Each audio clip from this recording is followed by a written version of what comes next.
दुख दर्द भाव के सब मिटें सतगुरु चरण नित से।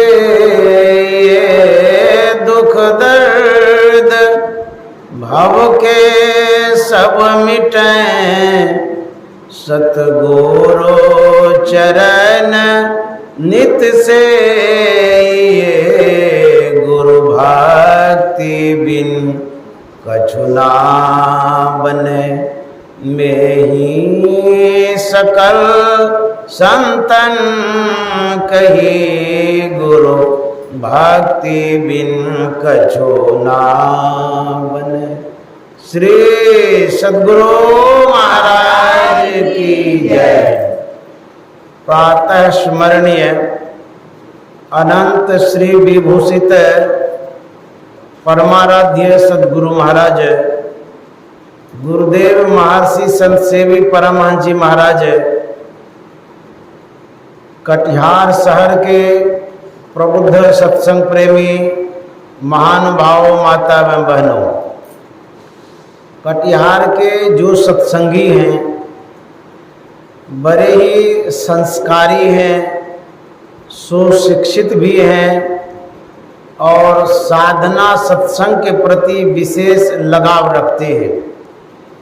यहाँ पर मैं देखता हूँ कि बराबर सत्संग होता है और भंडारा भी हो जाता है और अच्छे अच्छे प्रवक्ता भी कटिहार में सत्संग हेतु बुलाए जाते हैं, आमंत्रित किए जाते हैं। बड़े बड़े विद्वान प्रवक्ता यहाँ आते हैं और कटिहार के सत्संग प्रेमी लाभ उठाते हैं। तो यहाँ के सत्संग प्रेमी बड़े जागरूक भी हैं, समझदार भी हैं। तो बड़ी खुशी की बात है, संत मत का विशेष प्रचार का यह पहचान है जो कटिहार में देखे जाते हैं।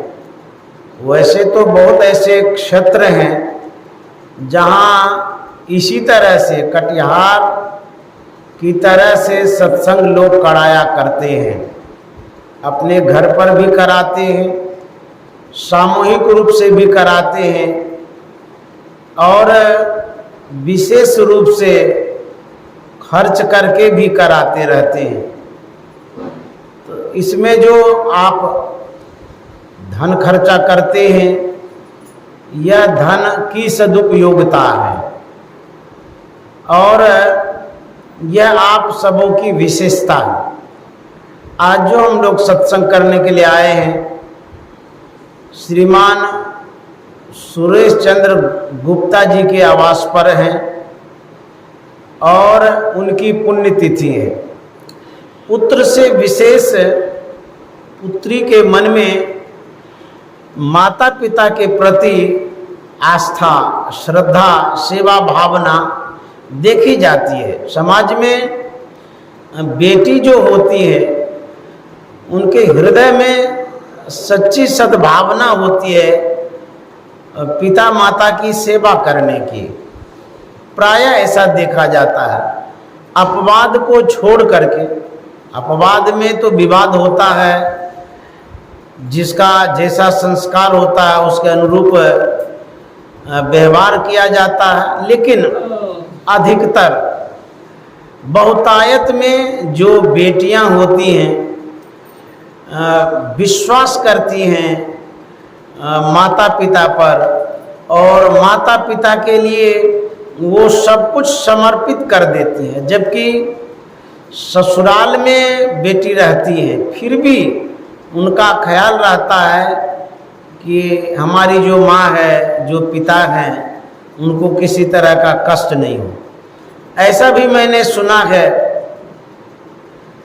दूरदर्शन पर, समाचार पत्रों में, आम लोगों के मुखारबिंद से कि एक बेटी जो बिहार की है, उन्होंने अपने पिता को बचाने के लिए, प्राण बचाने के लिए एक किडनी दान कर दिया। अब बुझिए ऐसी बेटी होती है, बेटा नहीं दिया, कई बेटे हैं, किसी की हिम्मत नहीं हुई कि हम पिता के पास रहते हैं और पिता ने हमें थाती रूप में, धन के रूप में, प्रभुता के रूप में बहुत कुछ दिया है, लेकिन पुत्र की हिम्मत नहीं, सेवा भावना नहीं हुई। लेकिन बेटी के मन में कैसी भावना हुई, वह बेटी नमन है, प्रणम्य है, जिन्होंने अपने पिता के लिए आधा जान दे दिया अपना। कैसी बेटी होती है।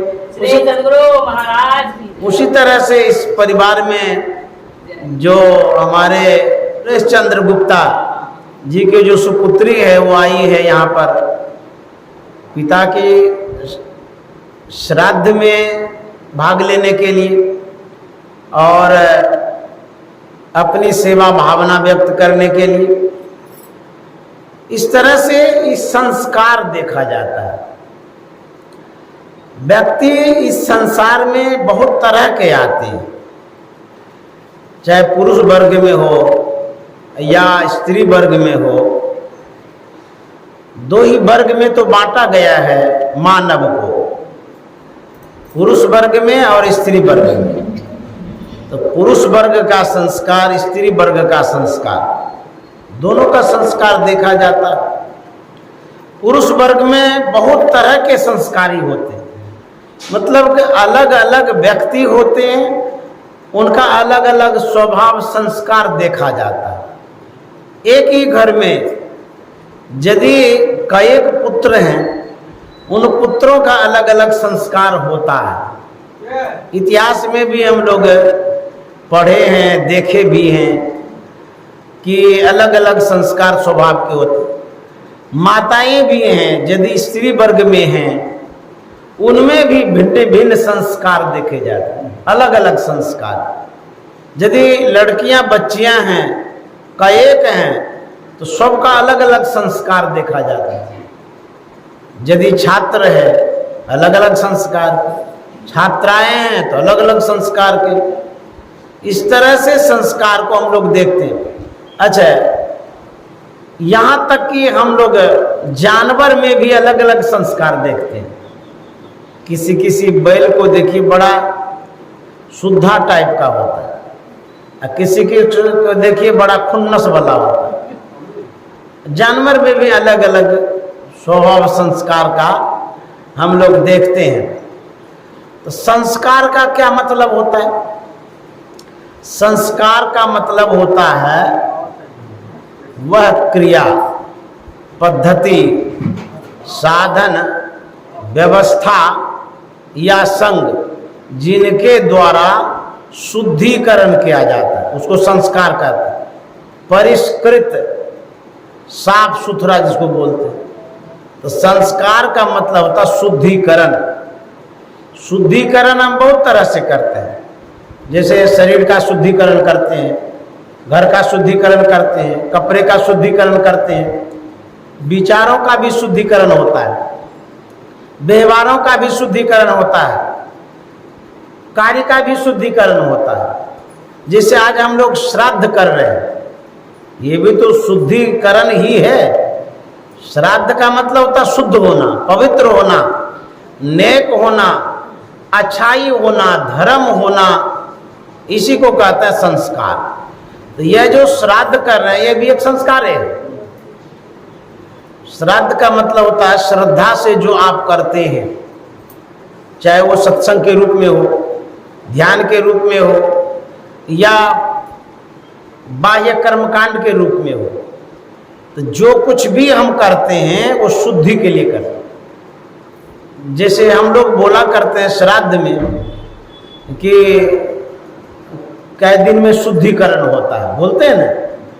तो जो ये क्रिया है कर्मकांडात्मक क्रिया, कर्मकांड के द्वारा जो करते हैं उससे भी शुद्धि ही करते हैं। श्राद्ध शुद्धि का सूचक है, प्रतीक है, पहचान है, क्रिया है। तो संस्कार जो है वह भी शुद्ध करता है, पवित्र करता है। जैसे साधु महात्मा दीक्षा देते हैं, दीक्षा भी एक संस्कार है, वैसे कर्म कांड में 16 संस्कार बतलाया गया है। नामकरण संस्कार, मुंडन संस्कार, अन्नप्राशन का संस्कार, शिक्षा का संस्कार, भिक्षा का संस्कार, गुरु दीक्षा का संस्कार, इस तरह से 16 संस्कार कर्म कांड में बतलाया जाता है। हम लोग जो दीक्षा लेते हैं यह श्रेष्ठ संस्कार है, सर्वश्रेष्ठ, क्योंकि आत्म कल्याण के लिए दीक्षा लेते हैं। इससे जो हम संस्कारित होते हैं गुरु दीक्षा से, इसके बाद कोई और संस्कार की आवश्यकता नहीं है। तो संस्कार जब भी किया जाता है शुद्धि के लिए किया जाता है। जैसे पुप्पा घाट में मैंने देखा, अभी भी मैं आया हूँ, एक मुंडन संस्कार करा रही थी सत्संगिनी। तो मुंडन संस्कार शुद्धि के लिए होता है, दीक्षा संस्कार शुद्धि के लिए होता है। तो जो भी संस्कार किया जाता है वो शुद्धि के लिए किया जाता है, पवित्रता के लिए किया जाता है। तो हम लोग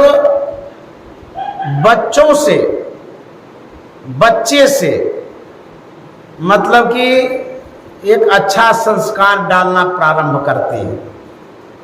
आप जैसा संस्कार डालते हैं बच्चा वैसा होता है। जैसे हम लोग इतिहास में पढ़े हैं, रामायण में पढ़े, भगवान श्री राम के ही जीवन को लीजिए, उनके अंदर में कैसा संस्कार था, वैसा सबके अंदर में यदि हो जाए, उसी तरह से यशस्वी पुत्र होंगे, कीर्तिमान पुत्र होंगे, प्रभावशाली पुत्र होंगे, समाज के कल्याण करने वाले होंगे। भगवान श्री राम के विषय में सुने, प्रात काल उठी के रघुनाथा, मात पिता गुरु नावई माथा। सवेरे जब भगवान श्री राम उठते थे, एक तो पूर्वजन का संस्कार होता है, दूसरा वर्तमान कालिक संस्कार होता है जो माँ बाप देते हैं, गुरुजन देते हैं। पूर्वजन का संस्कार जो है वो बच्चा लेकर के ही आता है। क्यों? जिस योनि में वो था उस योनि का अच्छा बुरा संस्कार लेकर के वो आता है। तो बच्चे से यदि आप अच्छा बुरा देखते हैं तो वह संस्कार पिछले जन्म का है। उसके बाद जो माँ बाप देते हैं वह अलग संस्कार होता है। साधु महात्मा भी देते हैं, यज्ञ अनुष्ठान के द्वारा भी दिया जाता है, पूजा पाठ के द्वारा भी दिया जाता है। इस तरह से संस्कार दिया जाता है। तो भगवान श्री राम पूर्व जन्म के संस्कारी थे। प्रातः काल उठ करके वो प्रणाम करते थे। किनको? माता पिता गुरुजनों को, वृद्ध जनों को, बड़े लोगों को प्रणाम करते थे। यह एक संस्कार है, उत्तम संस्कार, श्रेष्ठ संस्कार, यह एक अच्छा संस्कार है। तो इस तरह से भगवान श्री राम के संस्कार को हम देखें, बाल अवस्था से ही अच्छे संस्कारों में ढलते हुए, पलते हुए, यह एक अच्छा संस्कार माता पिता ने भी दिया। तो संस्कार का जो सांचा होता है, सांचा कहते हैं, जैसे ईंटा बनाते हैं ना, तो सांचा पहले बनाते हैं और उसी में गिल्ली मिट्टी डालते हैं, गीला मिट्टी डालते हैं, तो वैसा ईंटा हो जाता है, उसी आकार प्रकार का। उसी तरह से संस्कार का एक सांचा होता है, जो सिखाया जाता वही सांचा है। संस्कार अच्छा भी होता है, बुरा भी होता है। हमारे गुरु महाराज ने कहा, पापों के संस्कार जन्मों के मेरे हैं, जो दया कर क्षमा कर मिटाना, गुरुमम सूरत को गगन पर चढ़ा।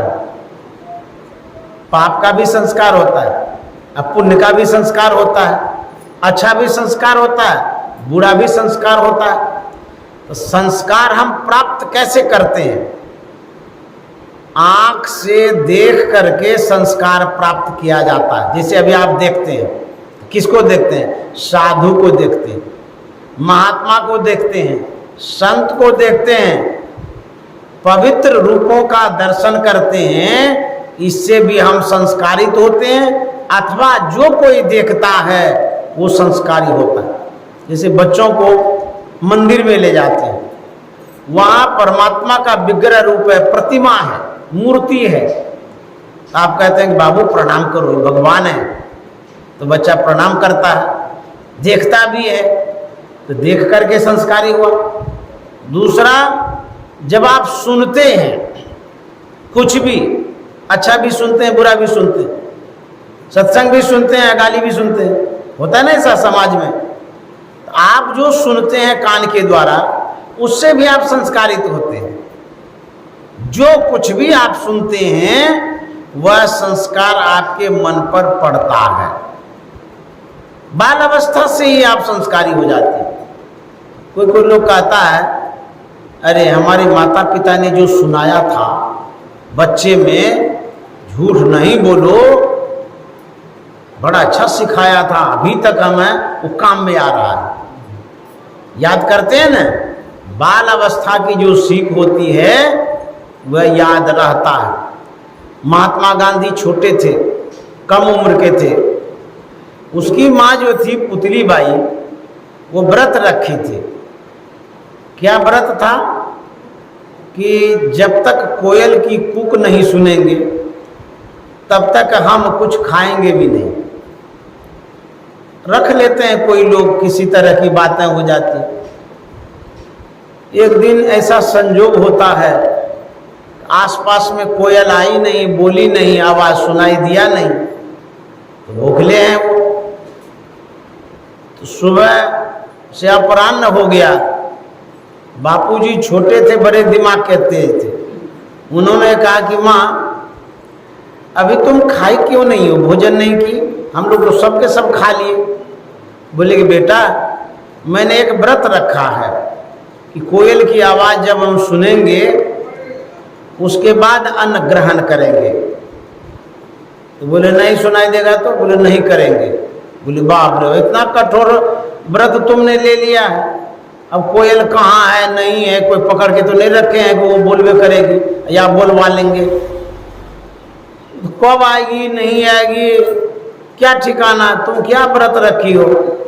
बोले बेटा मैंने रख लिया है, निभाना भी जरूरी है, व्रत व्रत होता है। भावना से लोग व्रत रखते हैं, कुछ भी रख लेते हैं जो भावना होती है, लेकिन उसमें भी कहीं न कहीं लाभ होता है।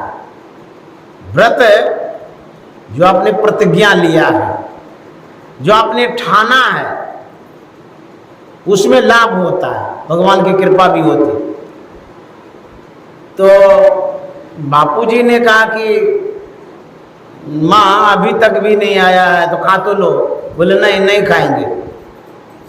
होते होते शाम होने चला, तो बापूजी ने देखा कि माँ तो भूखले है, इतनी देर से भूखी है, और कोयल कहाँ चली गई है, आज क्यों नहीं कूक रही है। संस्कार के विषय में मैं बतला रहा हूँ, ध्यान से सुनिएगा। तो बापूजी सोचते हैं माँ को कोयल की आवाज़ सुननी है, ऐसा करते कि हम ही सुना देते हैं। वो घर के पीछे चला गया, छिप करके नकल करके वो बोलता है, आवाज़ देता है जोर से ताकि माँ सुन ले। कोयल की आवाज़ में बोल दिया। फिर माँ के पास आया, कहता माँ अब तो तुम खाएगी? बोले नहीं बेटा, अभी कैसे खाएंगे, कोयल की आवाज़ कहाँ सुने? बोले अभी जो आवाज़ हुई। उसकी माँ ने कान पकड़ लिया, बोला करे तू अभी से हमें बरगलाता है, झूठ बोलता है, तुमने मेरे कोख को गंदा कर दिया, तुम मेरे कोख से क्यों उत्पन्न लिया? ऐसे झूठे पुत्र को मैंने उत्पन्न नहीं किया है, तुमने मेरे कोख को गंदा कर दिया। यह माँ की सीख थी, सुझाव था। तब जानते हैं क्या हुआ? बापूजी छोटे थे, लेकिन उनको लगा कि मैंने बड़ा बुरा कर दिया। हम तो सोच रहे थे कि माँ खा लेगी, इसीलिए मैंने ऐसा किया। लेकिन यह करना अनुचित था, उचित नहीं था। बड़ा बुरा किया, माँ को बुरा लगा और माँ ने कहा कि कोख तुमने गंदा कर दिया इतनी सी बात में। माँ के सामने बापूजी ने उस कम उम्र में, छोटी अवस्था में प्रतिज्ञा किया, बोला माँ आज के बाद मैं तुम्हारे सामने शपथ खाता हूं, प्रतिज्ञा लेता हूं, मेरी जान चली जाएगी लेकिन मैं असत्य भाषण कभी नहीं करूंगा। यह माँ की सीख थी, एक संस्कार था जो बापूजी के ऊपर पड़ा। और जब उनके जीवन को पढ़ते हैं तो पता चलता है सच में वो सत्यवादी थे, मिथ्या भाषण नहीं करते थे। और उसी सत्यता के कारण उन्होंने भारत पर विजय प्राप्त किया, भारत को विजय दिलाया और अंग्रेजों को भगाया। एक ऐसे संस्कार के लोग थे महात्मा गांधी, माँ की बात मान करके, अच्छे संस्कारों में ढल करके देश को आजाद दिलाया। कितनी हिम्मत थी उनके अंदर में, बहुत कॉन्फिडेंस रहता था, बहुत आत्मबल रहता था उनको। और अंग्रेजों से उन्होंने लड़ाई की। अंग्रेज शिक्षित थे, भौतिक शिक्षा उनके अंदर में थी लेकिन संस्कार नहीं था। देखिए शिक्षा भी जरूरी है और संस्कार भी जरूरी है। यदि खाली शिक्षा ही शिक्षा रहेगी, संस्कार नहीं रहेगा तो बिखर जाएंगे, भटक जाएंगे, बिगड़ जाएंगे। जिसके पास संस्कार होता है वह विनाशकारी कदम नहीं उठाता। जिनके पास संस्कार होता है वो कभी गलत कदम नहीं उठाएगा। लेकिन ओनली वन जिनके पास शिक्षा होती है वो गलत कदम उठा देता है। ऐसा समाज में देखा जाता है। पढ़े लिखे लोग भी गोली चला देते हैं, पढ़े लिखे लोग भी गला घोट देते हैं, पढ़े लिखे लोग भी विनाश कर देते हैं। आज विदेशों में जो लड़ाई हो रही है, एक दूसरे पर बम गोला बरसा रहे हैं, क्या पढ़े लिखे नहीं वो लोग? शिक्षित तो हैं लेकिन भारतीय संस्कार से सुदूर वो खड़े हैं, ऋषि मुनियों के संस्कार से वो दूर हैं। जो साधु महात्मा संस्कार देते हैं उससे सुदूर खड़े हैं। इसीलिए शिक्षा पाकर के भी विनाश की ओर बढ़ते चले जाए। शिक्षा और संस्कार दोनों चाहिए। हमारे गुरु महाराज ने कहा भौतिक शिक्षा भी चाहिए और साथ में संस्कार भी चाहिए। तो संस्कार बाल अवस्था से देंगे, जैसा वैसा बच्चा आपका होगा। तो अंग्रेज के पास शिक्षा थी, भारत वाला संस्कार नहीं था, इसीलिए वो हार गए।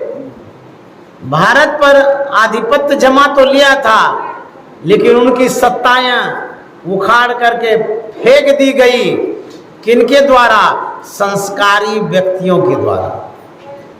संस्कार की बड़ी आवश्यकता है। अभी हम लोग संस्कारित हो रहे हैं सत्संग के द्वारा।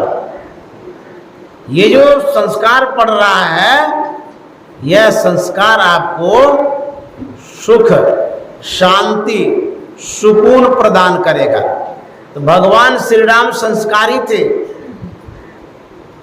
जब रावण से लड़ाई होती है, रावण शिक्षित था, पढ़ा लिखा तो होगा ही, क्योंकि उनके विषय में कहा जाता कि वेद भी जानते थे, सब ज्ञान था, ज्ञाता थे वो, तो शिक्षा तो थी।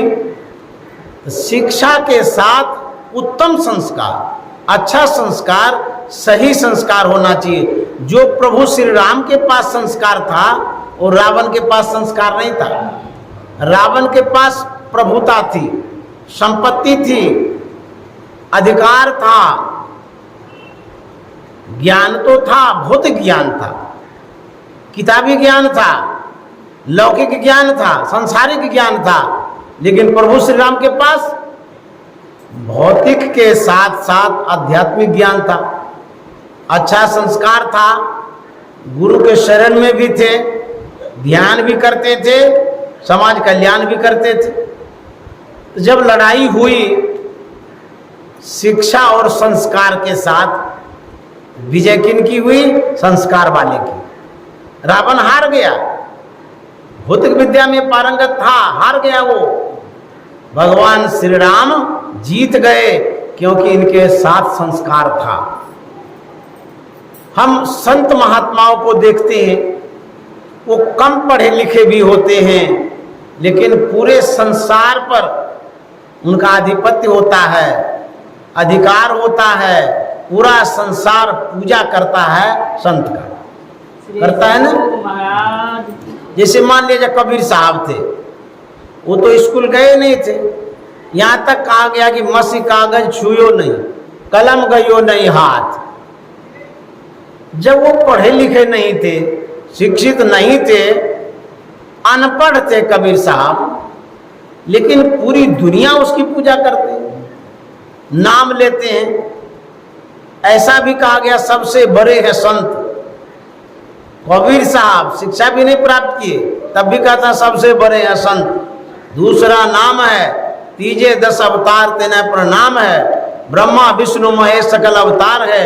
अरे हारे पलटू सबके ऊपर संत मुकुट सरदार। अब बुझिए, बिना पढ़े लिखे भी हम सरदार बन सकते हैं, श्रेष्ठ बन सकते हैं, संस्कार लेकर के।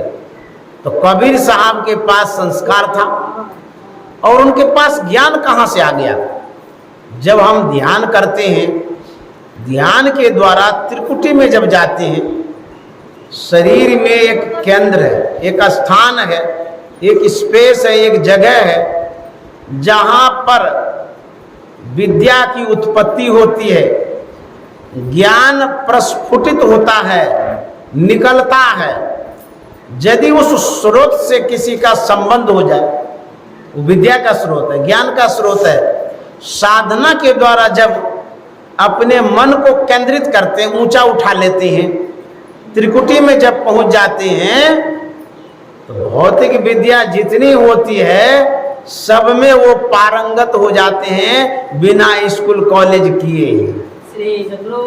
अब बुझिए, यही कबीर साहब ने किया था। भले स्कूल कॉलेज वो नहीं गए, लेकिन साधना किए। तो विद्या प्राप्ति का एक माध्यम स्कूल कॉलेज है, टीचर है, शिक्षक है, गुरुजन है। दूसरा माध्यम संतों ने बताया, ऋषियों ने बताया, मुनियों ने बताया कि ध्यान यदि करोगे उसके द्वारा भी विद्या की प्राप्ति होगी। हमारे गुरुदेव महर्षि संत सेवी जी महाराज 7वीं पास थे। मुझे 7वीं पास, ज्ञान कितना था? गुरु महाराज ने कहा संत सेवी जी हमारे मस्तिष्क स्वरूप। बुझिए तो वह ज्ञान, वह विद्या कहाँ से प्राप्त कर लिए? साधना के द्वारा, ध्यान के द्वारा। और वास्तव में भौतिक विद्या भी इतनी थी उनके पास, बड़े बड़े संपादक भी नतमस्तक होते थे महर्षि संत सेवी महाराज के चरणों में। मैंने देखा भी है, संपादक जी आए थे, जब उन्होंने बातचीत की गुरुदेव से, पश्चात में हम सेवकों से पूछने लगे कितने पढ़े लिखे हैं, तो मैंने कहा कि 7वीं पास है। बोले आप मजाक क्यों करते हैं? 7वीं पास वाले ऐसे बोलते हैं, इनके पास तो बहुत ज्ञान है, ये पीएचडी डिलीट किए होंगे। तो मैंने कहा नहीं नहीं, पीएचडी डिलीट भौतिक विद्या में तो नहीं किए हैं, लेकिन अध्यात्म विद्या से जरूर ये डिलीट किए।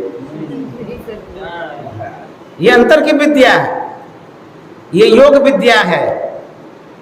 जो कोई योग हृदय में पहुंच जाते हैं, सभी विद्याओं में पारंगत हो जाते हैं। तो यह संस्कार से होता है। जब तक आपके अंदर में संस्कार नहीं होगा, तब तक आप योग्य नहीं हो सकते। आप जानते होंगे विवेकानंद जी महाराज को, विश्वविख्यात संत हैं। उन्होंने उन दिनों बीए किए हुए थे। उस समय का बीए कहना ही क्या है। तो जब बीए किए हुए थे, फिर भी रामकृष्ण परमहंस के पास गए। शिक्षा में इतने पारंगत थे फिर भी एक साधारण संत के पास चले गए जो साधारण शिक्षा प्राप्त किए थे। कलकत्ता से एक कोई सत्संग प्रेमी आए थे कुपा घाट। शाम के समय गुरुदेव को नमन करने प्रणाम करने के लिए आता है। जब टहल करके गुरुदेव बैठा करते थे, मैं भी था। गुरुदेव ने पूछा कि आप कहाँ से आए हैं? उक्त सज्जन ने कहा कि मैं कलकत्ता से आया हूं। बोले कलकत्ता में रामकृष्ण परमहंस को जानते? बोले हाँ, उनको कौन नहीं जानता, सब कोई जानते हैं। बोले विवेकानंद जी महाराज को? बोले उनको भी जानते हैं, विश्वविख्यात महात्मा है। गुरुदेव ने पुनः पूछा कि रामकृष्ण परमहंस कितने पढ़े थे, विवेकानंद जी महाराज कितने पढ़े थे?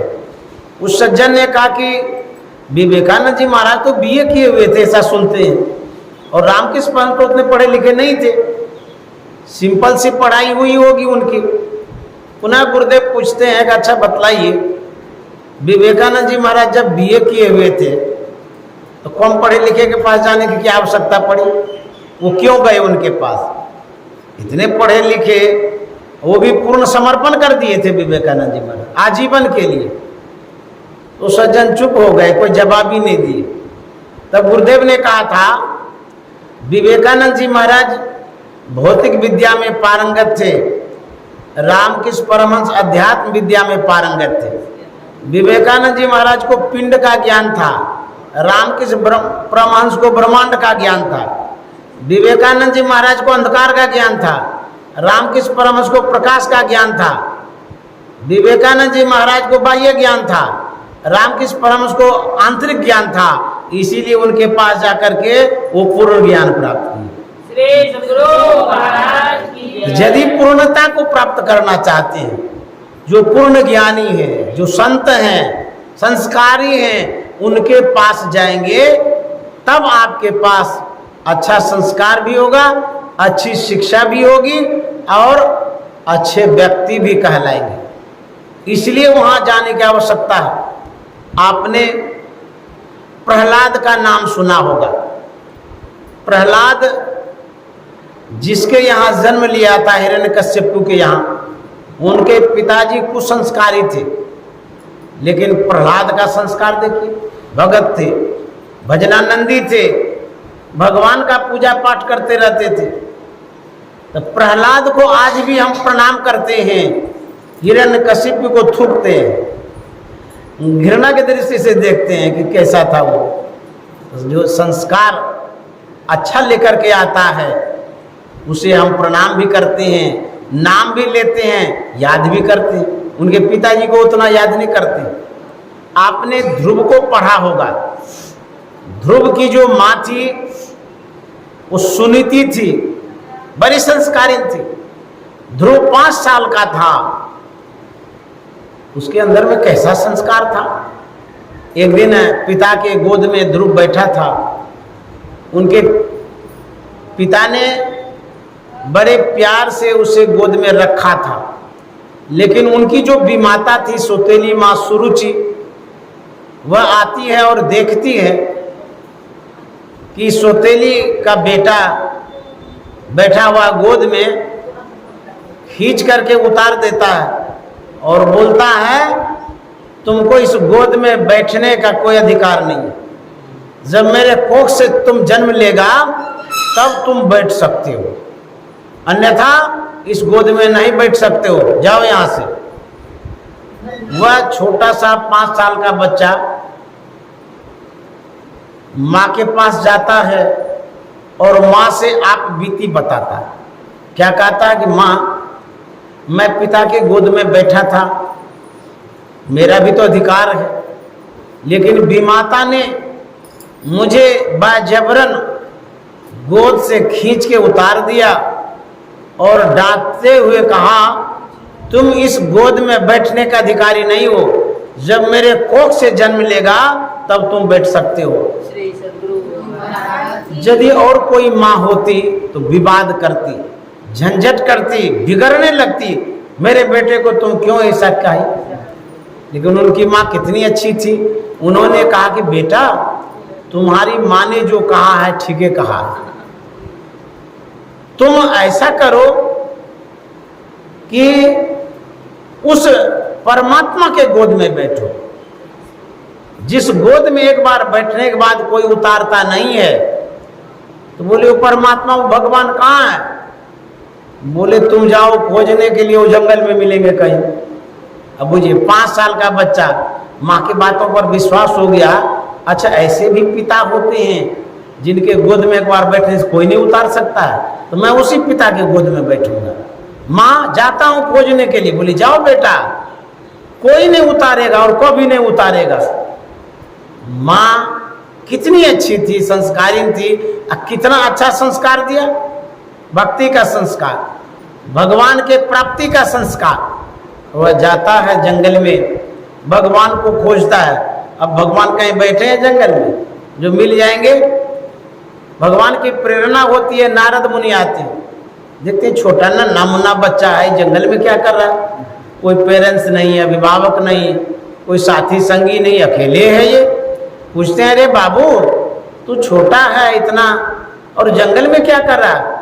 वो बोलता हम भगवान को खोज रहे हैं, मेरी माँ ने भेजा है। मिले? भगवान कहीं रखा हुआ है जो मिलेगा? तुमको कोई और चीज चाहिए, रुपया ले लो, पैसा ले लो, जगह ले लो, जमीन ले लो, कुछ भी चाहिए तो ले लो, दे देंगे हम, लेकिन भगवान उपमान मिलने वाले नहीं है। उन्होंने कहा नहीं, मेरी माँ ने कहा, मेरी माँ झूठ नहीं बोल सकती है, उसने कहा है कि भगवान मिलेगा और उसके गोद में बैठेंगे तो कोई नहीं उतारेगा, कभी नहीं उतारेगा। मेरी भी माता ने पिता के गोद से उतार दिया है, इसीलिए मैं ढूंढने आया हूं। आपकी बात को हम नहीं मानते। नारद मुनि ने देखा इनके अंदर में दृढ़ता है, परिपक्वता है, बड़ी मजबूती है, बड़ा संस्कारी है जी।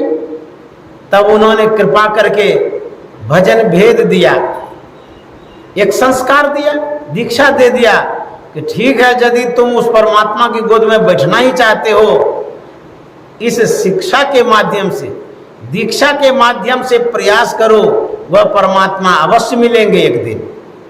भजन करने लगे, भजन करते करते करते एक दिन परमात्मा की प्राप्ति हुई। उस ध्रुव पद को पाया ध्रुव ने, जिस गोद में बैठने के बाद उसको किसी ने आज तक नहीं उतारा। श्री सद्गुरु महाराज, यह भी तो एक संस्कार है जो माँ ने दिया। तो यह संतमत के द्वारा संस्कार दिया जाता है। संतमत कहता है शिक्षा भी प्राप्त करो और अच्छा संस्कार भी प्राप्त करो। शिक्षा स्कूल कॉलेज में प्राप्त करो और अच्छा संस्कार साधु सत्संग में प्राप्त करो, जो साधु महात्मा देते हैं। आप बच्चों को पढ़ाते तो हैं लेकिन संस्कारित नहीं कर पाते हैं। तो संस्कारित नहीं करने के कारण आपको उन बच्चों से सुख और सुविधा नहीं मिल पाती है। बुरा संस्कार होने के कारण कैसे मिले? रावण धन में सब कुछ में अच्छा था, माँ का, गुरुजनों का बात ही नहीं रखता था। अच्छे मंत्री थे विभीषण, उनका भी बात नहीं रखा, ऐंठ के चलता था, अहंकारी था। क्यों? शिक्षा थी, संस्कार नहीं था। तो संस्कार की बड़ी आवश्यकता होती है। आप महाभारत को सुने होंगे या दूरदर्शन पर देखे भी होंगे। अभी तो मोबाइल में सर्च करिएगा ना, यूट्यूब में तुरंत महाभारत घटनाएं शुरू हो जाएगी। उसमें जो हमने देखा है, सुना है और किताबों में जो पढ़ा है, एक बड़ा अच्छा संस्कार वाला प्रसंग है। दुर्योधन कुसंस्कारी था, सिर्फ धने धन चाहता था, राज पाट प्रभुता यही सब चाहता रहता था। वो भी तो पढ़ा लिखा होगा ही, ऐसा है कि संस्कार नहीं था ऐसा तो नहीं था, क्योंकि वो भी गुरु के शरण में थे। गुरु द्रोणाचार्य शिक्षा देते थे, शिक्षा उनके पास भी थी। युधिष्ठिर जी महाराज के पास भी शिक्षा थी। दुर्योधन सताते रहा और युधिष्ठिर जी महाराज पांचों भाई पांडव सहते रहे। वो सताता था, ये सहता था। उनके पास शिक्षा थी, इस पांचों भाई पांडव के पास संस्कार था। देखिए संस्कार क्या करता है? सहने की क्षमता प्रदान करता है। संस्कार जो है वो इस संसार में अच्छे से जीने की कला प्रदान करता है, सुकून से रहने की कला प्रदान करता है संस्कार। इसलिए संस्कार की आवश्यकता है। आप लोगों का जो उत्तम संस्कार है, इसीलिए शांति से आप लोग बैठे हुए हैं और आपको अच्छा भी लगता होगा। नहीं तो कुसंस्कार होता, इतनी ही देर में आप समाज में जाकर के देखिए कितनी लड़ाई हो गई होगी, कितना लोग बीड़ी पी लिया होगा, कितना भांग सोच लिया होगा, कितना लोग अभी शराब पिया होगा, और कितना गाली गलौज हो गया होगा, और कितना लूटने के लिए गया भी होगा, और कितना ठगने के लिए वकील के पास पहुंच गया होगा कि हमको ऐसे ऐसे लिख दीजिए। ये सब तो हो ही रहा है। तो खराब संस्कार होगा तो खराब की ओर कदम होगा, बुरा संस्कार होगा तो बुरा की ओर नजर होगा। दुर्योधन बूढ़ा था, कुछ संस्कारी था कि उनके पिता ने माता ने जो संस्कार दिया उसी में वो ढला पला था। पांडव सुसंस्कारी था, अच्छे संस्कार था, उसके माँ बाप ने जो संस्कार दिया उसी में पला बढ़ा। युधिष्ठिर बड़ा विनयी था, विनम्र था, सहनशील था, पेशेंस रखता था किसी भी परिस्थिति में, दुख में, कष्ट में, संकट में। लेकिन दुर्योधन उबल जाता था, उबक जाता था, उगता जाता था और तुरंत लड़ने मरने कटने के लिए तैयार हो जाता था। ये दोनों में अंतर था। एक एग्जाम्पल देते हैं, उदाहरण देते हैं। जब महाभारत की लड़ाई होने वाली थी तो दोनों तरफ सेनाएं आमने सामने खड़ी थी। एक पक्ष में कौरव था, दूसरे पक्ष में पांडव था।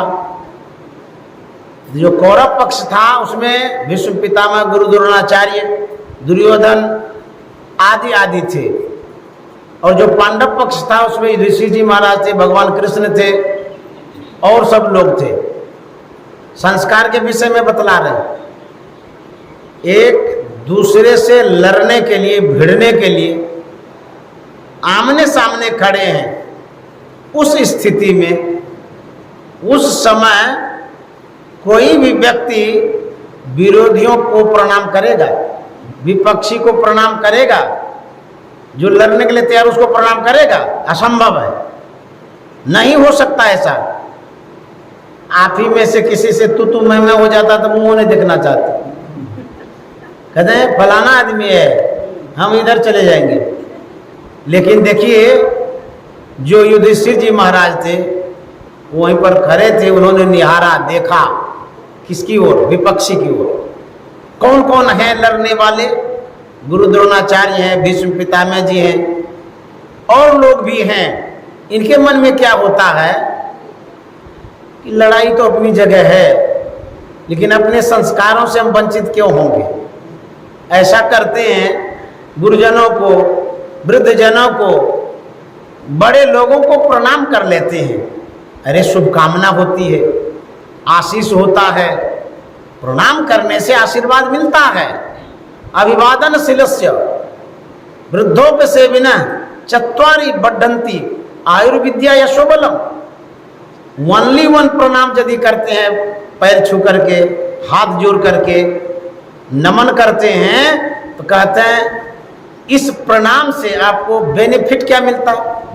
कहते हैं आयु बढ़ती है, आयुष्मान भव बोलते हैं ना, विद्या भी बढ़ती है, यश कीर्ति भी बढ़ती है, बल पौरुष भी बढ़ता है। अब देखिए तो इसमें कोई खर्चा तो है नहीं। आजकल लोगों को यह सीख अच्छी नहीं लगती है, कहते जमाना बदल गया है। तो जमाना बदल गया है तो बदलने दीजिए। जो माँ बाप आजकल के हैं, जो पिता पुत्र आजकल के हैं, तो कैसे हैं? माँ को वृद्धा आश्रम में बंद कर देते हैं, रख देते हैं, पिता को वृद्धाश्रम में दे देते हैं। क्यों? यदि जमाना ही ऐसा है तो बच्चा वैसा हो गया है तो करेगा क्या? यही तो करेगा।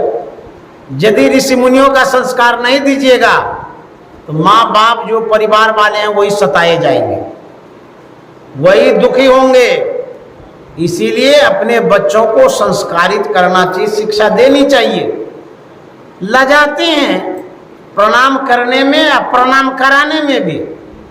बच्चों को सिखाइएगा तब ना होगा, कहेगा कि हम लोग तो मॉडर्न युग के हैं, बदले हुए युग के हैं, डिजिटल वाले लोग हैं, तो क्या प्रणाम करेंगे? नहीं प्रणाम करिएगा और न कराइएगा तो क्या अच्छा परिणाम आप खोज सकते हैं? बुरा ही परिणाम तो होगा। अच्छा से प्रणाम करिएगा, अच्छा परिणाम होगा। नहीं करिएगा तो बुरा परिणाम भोगने के लिए तैयार रहिए। युधिष्ठिर जी महाराज जाते हैं प्रणाम करने के लिए, अपने खेमे से, शिविर से, पक्ष से निकल करके। जैसे ही कुछ दूर बढ़ा था, दुर्योधन की नजर पड़ी कि युधिष्ठिर हमारी ओर आ रहे। उन्होंने भीष्म पितामह से कहा कि पितामह देखिए, युधिष्ठिर तो डर गया और वो सरेंडर करने के लिए आ रहा है, समर्पण करने के लिए आ रहा है। अभी तो उन्होंने मेरी नारायणी सेना को देखा है, उसके कला कौशल को कहाँ देखा है? सिर्फ नारायणी सेना देख करके वो घबरा गया है। देखिए, अपने सेनाओं से हट करके हमारी ओर समर्पण करने के लिए आ रहा है। भीष्म पितामह ने कहा बेवकूफ कहीं का, युधिष्ठिर डर के मारे नहीं आ रहा है, सरेंडर करने के लिए नहीं आ रहा है। क्यों आ रहा है? तुम सिर्फ देखते रहो, तुमको पता चल जाएगा वो क्यों आ रहा है। तुम जो सोचते हो ऐसा होने वाला नहीं है, तुम्हारी सोच से कुछ ऊपर होने वाला है। सीधे युधिष्ठिर जी महाराज भीष्म पितामह के चरणों में जाकर के गिरता है, नमन करता है, प्रणाम करता है और युधिष्ठिर जी महाराज को उठा लेता है। भीष्म पितामह छाती से लगाता है और क्या बोलता है? विजयी भव।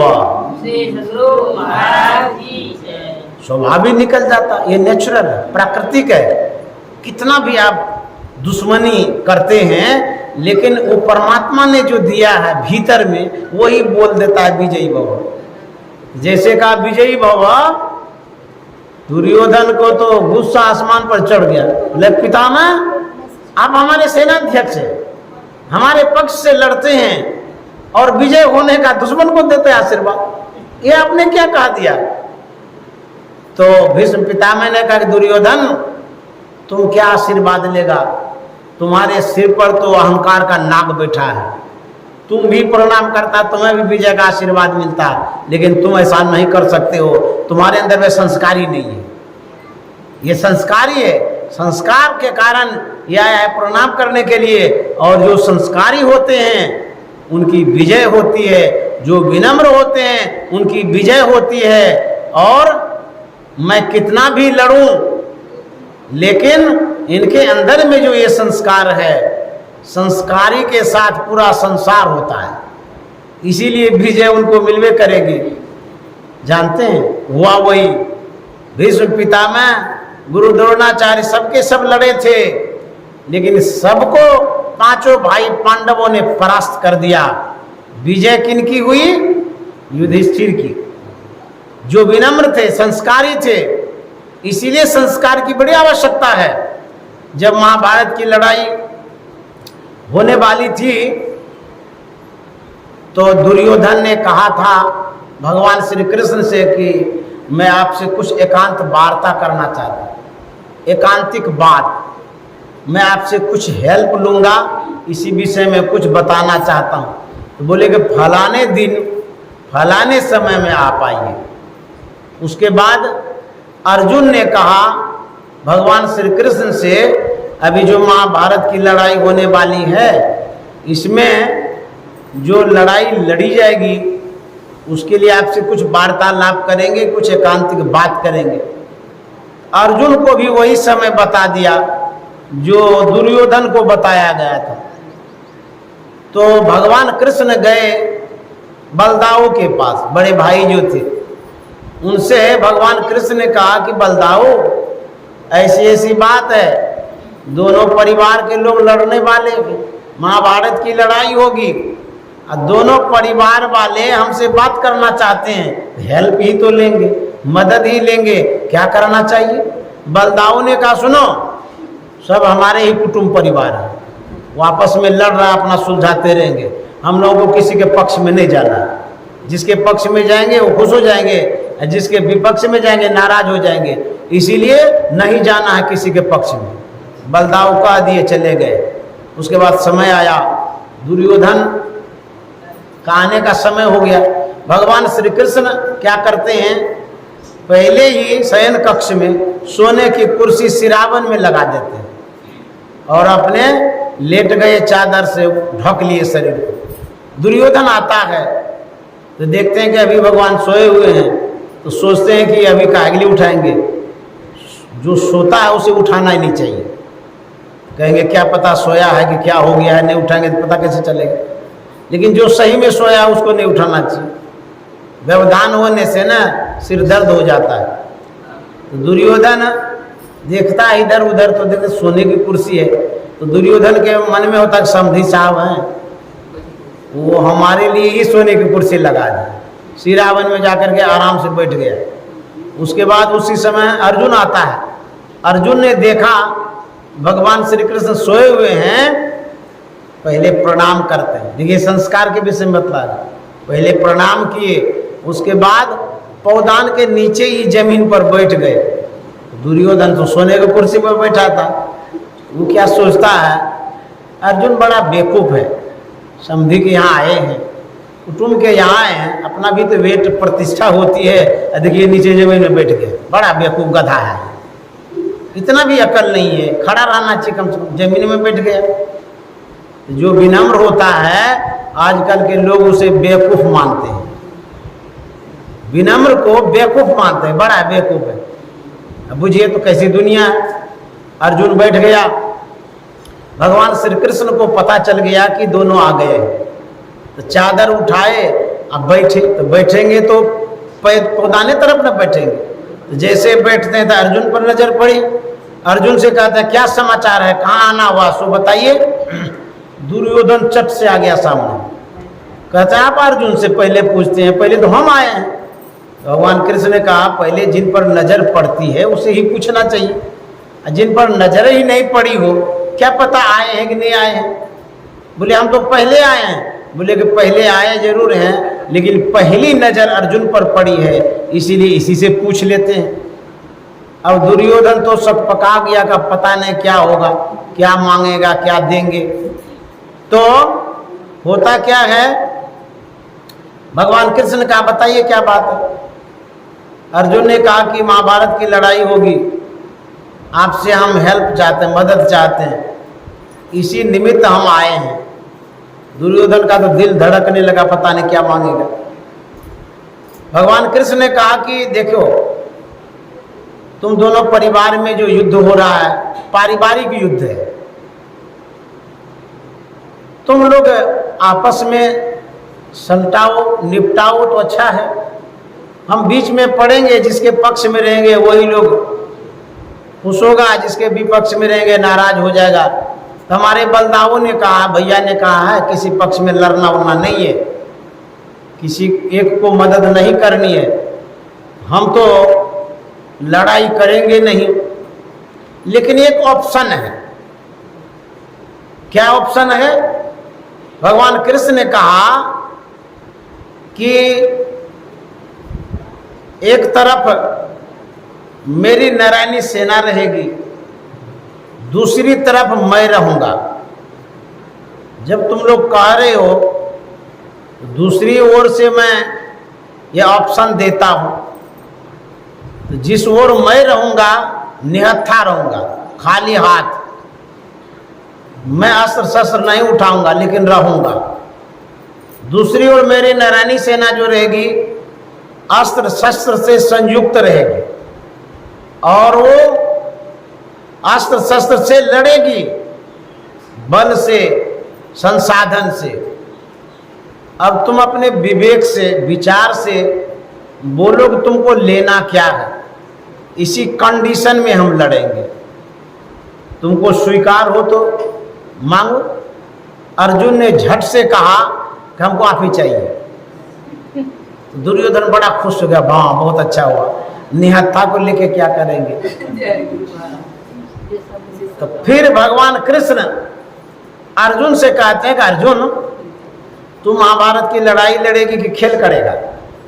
अरे तुम्हें लड़ाई लड़नी है, क्या तुम बोलते हो, जो लड़ेगा ही नहीं निहत्था रहेगा उसे लेकर के तुम क्या करोगे। सोच समझ करके बोलना चाहिए ना। दुर्योधन आकर के क्या कहता है, आप भगवान हैं? जब भगवान हैं तो अर्जुन को काहे उकसाते हैं, जो ले लिया सो ले लिया, आप काहे दोहराते हैं। भगवान कृष्ण का तुम चुप रहो, पहले हम बात करते हैं, इससे पूरी हो जाएगी तब तुमसे बात करेंगे। फिर उसको बैठा दिया। तो अर्जुन से कहा मांगो, सोच समझ के मांगो। फिर अर्जुन ने कहा भगवान हमको तो आप ही चाहिए। बोले पक्का हो गया? बोले एकदम पक्का हो गया।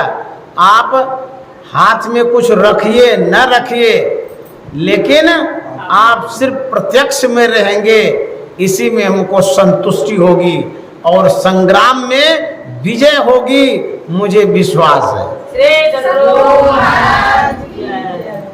तब दुर्योधन संतुष्ट हो गया, अब तो हो गया। दोबारा जब कह दिया, भगवान कृष्ण बोला कि ठीक है जाओ मैं तुम्हारे पक्ष से लड़ूंगा। उसके बाद दुर्योधन से कहता है तुम मांगो। बोले का मांगने के लिए बचा क्या है, अर्जुन ने जो मांगा उसको मांग ही लिया। अर्जुन के मांगने के बाद जो बचा है नारायणी सेना, वही हमें दे दीजिए और कुछ नहीं चाहिए। तो भगवान कृष्ण ने कहा एव मस्तु, उन्हें नारायणी सेना दी गई। अर्जुन को भगवान कृष्ण अपने साथ गए। अर्जुन के साथ मैं संस्कार के विषय में बतला रहा था, अर्जुन कितने संस्कारी थे जो भगवान का चुनाव किया, और दुर्योधन कितने कुछ संस्कारी थे जो नारायणी सेना का चुनाव किया। तो संस्कार पर भी डिपेंड करता है, निर्भर करता है कि हम किस ओर कदम बढ़ाएंगे, लड़ाई की ओर जाएंगे कि सत्संग की ओर जाएंगे, विवाद करने के लिए जाएंगे कि निपटारा की ओर जाएंगे। तो अभी जो आप आए हैं ये आपके अच्छे संस्कार का परिणाम है जो सत्संग में बैठे। श्री सद्गुरु महाराज। नहीं तो और कुछ होता। अर्जुन ने जो चुनाव किया, अच्छे संस्कार के कारण चुनाव किया, और उस चुनाव में अर्जुन को विजय मिली, प्रभुता भी मिली, साम्राज्य भी मिला, सब सुख मिल गया। इसीलिए अच्छा संस्कार डालना चाहिए, अच्छे संस्कार में बच्चों को पालना चाहिए। अच्छा संस्कार यदि देते रहेंगे, आपका भी अच्छा जीवन होगा, बच्चों का भी होगा, सबका होगा। आप लोगों को बहुत बहुत साधुवाद।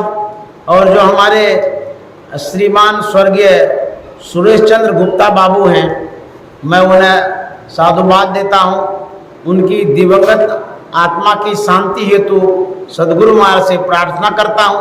और आप लोग जो सत्संग प्रेमी इसमें आए हुए हैं, आप लोगों को बहुत बहुत साधुवाद है। श्री सद्गुरु